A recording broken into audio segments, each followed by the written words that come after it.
Assalamualaikum warahmatullahi wabarakatuh. Saya Dita Purnamasari dengan NIM 2286202199 dari Prodi PGSD kelas 3F. Di sini saya akan membacakan materi tentang kaidah penulisan soal. Yang pertama adalah pengertian kisi-kisi. Pengertian kisi-kisi adalah suatu format berupa matriks yang memuat pedoman untuk menulis soal atau merakit soal menjadi sebuah tes.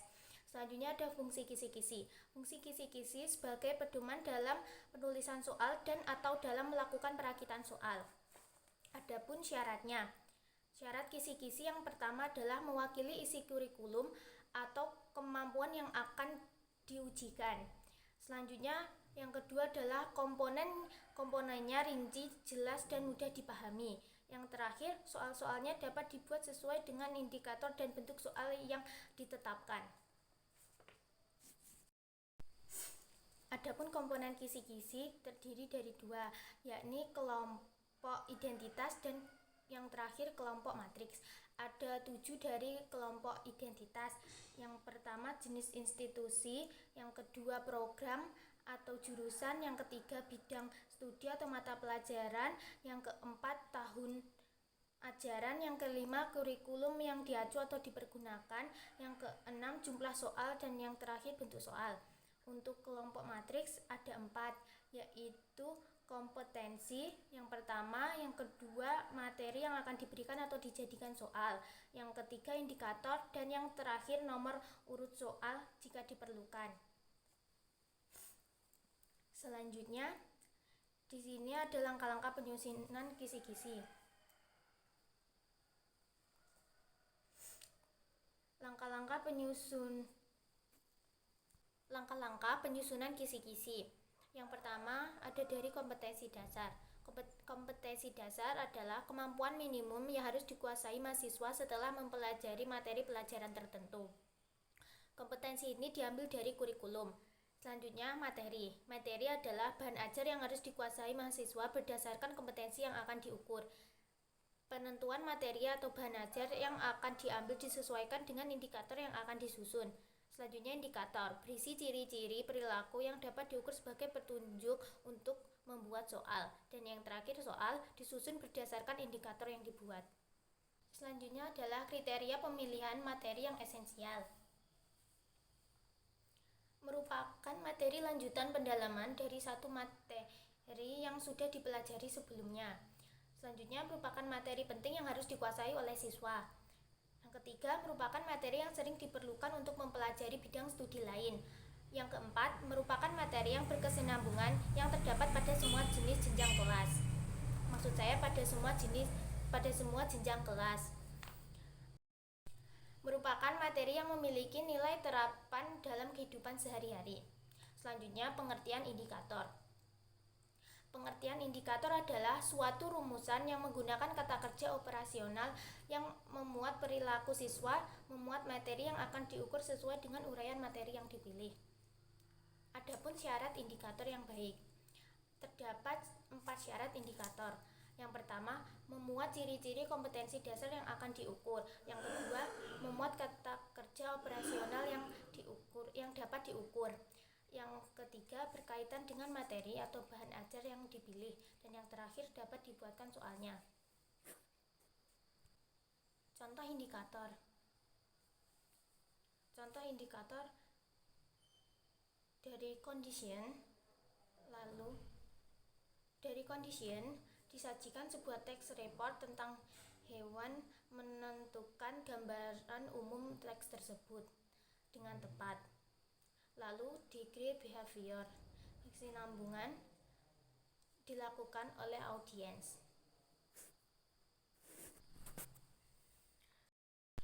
Selanjutnya adalah materi soal pilihan ganda.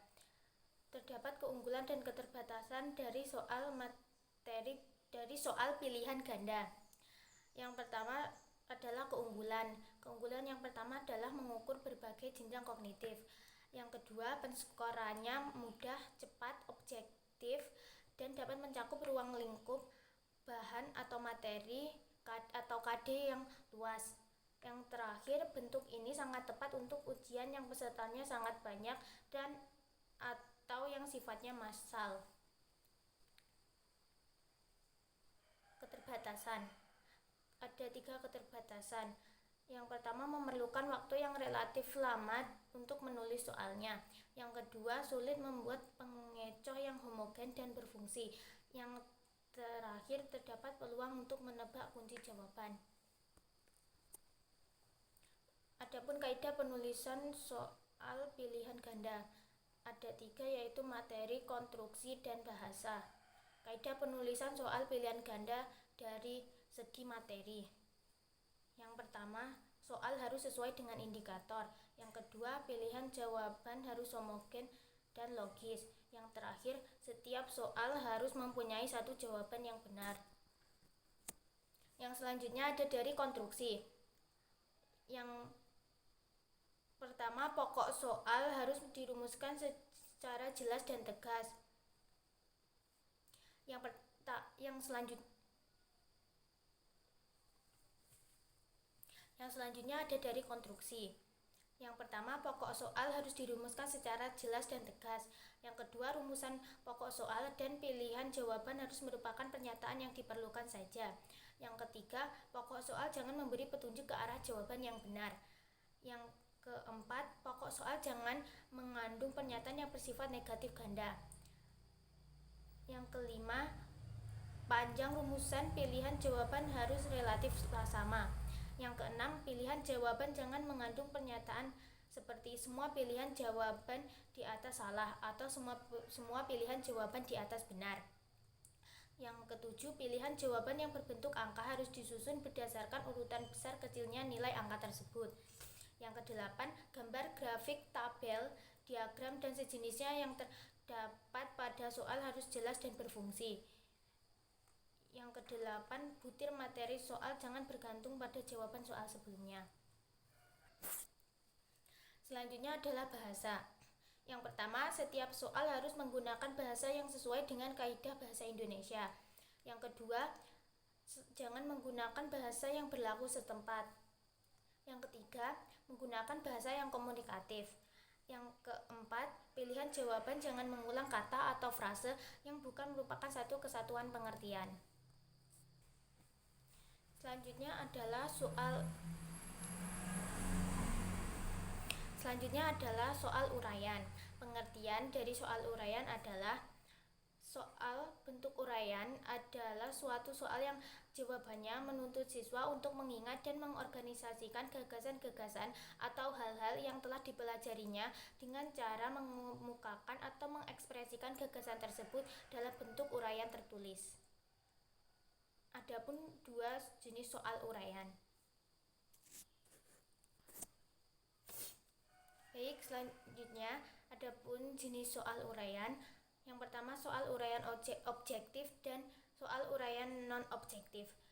Soal uraian objektif adalah rumusan soal atau pernyataan yang menuntut sehimpunan jawaban dengan pengertian atau konsep tertentu, sehingga penskorannya dapat dilakukan secara objektif. Selanjutnya, soal uraian non-objektif. Rumusan soal yang menuntut himpunan jawaban berupa pengertian atau konsep menurut pendapat masing-masing siswa, sehingga penskorannya sukar dilakukan secara objektif. Adapun keunggulan dan keterbatasan.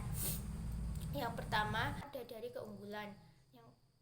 Keunggulan yang pertama adalah dapat mengukur kemampuan siswa dalam hal mengorganisasikan pikiran, mengemukakan pendapat, dan mengekspresikan gagasan dengan menggunakan kata-kata atau kalimat siswa itu sendiri. Yang kedua, meningkatkan kemampuan siswa dalam menyatakan gagasan atau pendapat. Yang ketiga, penyusunan tes lebih mudah. Dan yang terakhir, faktor menebak jawaban dapat dikurangi. Selanjutnya ada keterbatasan. Keterbatasan yang pertama, jumlah materi yang ditanyakan terbatas. Yang kedua, waktu penskoran lama. Yang ketiga, penskorannya hanya dapat dilakukan oleh orang yang menguasai bidang studi tersebut. Yang keempat, penskorannya relatif subjektif. Dan yang terakhir, reliabilitas relatif lebih rendah daripada bentuk soal pilihan ganda. Adapun kaidah penulisan soal uraian. Yang pertama, soal yang dibuat harus sesuai dengan indikator yang ada di dalam kisi-kisi. Yang kedua, batasan jawaban atau ruang lingkup yang akan diukur harus jelas. Yang ketiga, rumusan soal atau pertanyaan hendak menggunakan kata-kata tanya yang menuntut jawaban uraian, misalnya mengapa, jelaskan, uraikan, dan sebagainya. Yang keempat, rumusan kalimat soal hendaknya komunikatif. Hindari kata atau istilah atau kalimat yang dapat menimbulkan tafsiran ganda. Yang kelima, hal-hal yang menyertai soal seperti tabel, diagram, gambar, dan sejenisnya harus disajikan secara jelas dan berfungsi. Hal-hal yang menyertai soal seperti tabel, diagram, gambar, dan sejenisnya harus disajikan secara jelas dan berfungsi. Yang keenam ada, buatlah petunjuk yang jelas tentang cara mengerjakan soal. Yang ketujuh, butir soal dilengkapi dengan kunci jawaban atau kriteria jawaban serta pedoman penskorannya segera setelah butir soal ditulis. Selanjutnya, pedoman penskoran.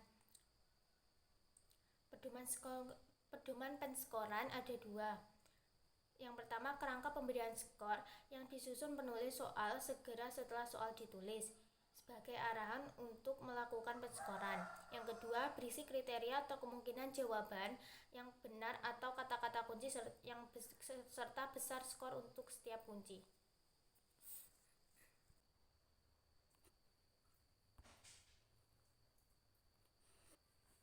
Baik, adapun penulisan pedoman penskoran dari uraian objektif dan uraian non-objektif. Yang pertama, uraian objektif. Tuliskan semua kemungkinan jawaban benar atau kunci jawaban dengan jelas. Selanjutnya, setiap kata kunci diberi satu skor atau skor 1. Kata kunci, kata, kalimat, bilangan, atau pernyataan yang merupakan kunci dari suatu jawaban. Yang terakhir, tuliskan skor maksimum yang merupakan penjumlahan dari kata-kata kunci yang diperlukan. Adapun uraian non-objektif, tuliskan garis-garis besar jawaban atau kriteria jawaban agar dapat dijadikan pegangan guru dalam memberi skor. Kriteria jawaban harus dibuat sedemikian rupa sehingga pendapat yang berbeda dapat diskor menurut kualitas uraian jawabannya. Tetapkan rentang skor untuk tiap garis besar jawaban. Besar rentang skor ditentukan oleh penulisan soal. Tuliskan skor maksimum yang merupakan penjumlahan dari skor tertinggi tiap kriteria. Adapun prosedur pemberian skor uraian objektif.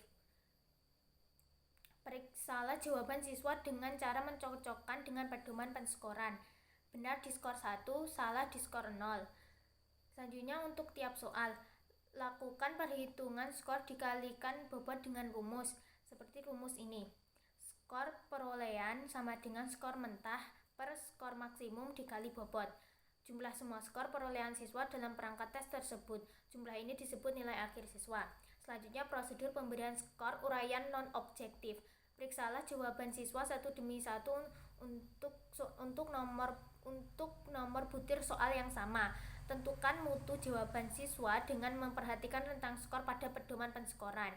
Untuk tiap butir soal, lakukan perhitungan skor yang dikalikan dengan bobot sama dengan uraian objektif. Dan yang terakhir, jumlah semua skor perolehan siswa dalam perangkat tes tersebut untuk menentukan nilai akhir siswa. Selanjutnya, bobot soal.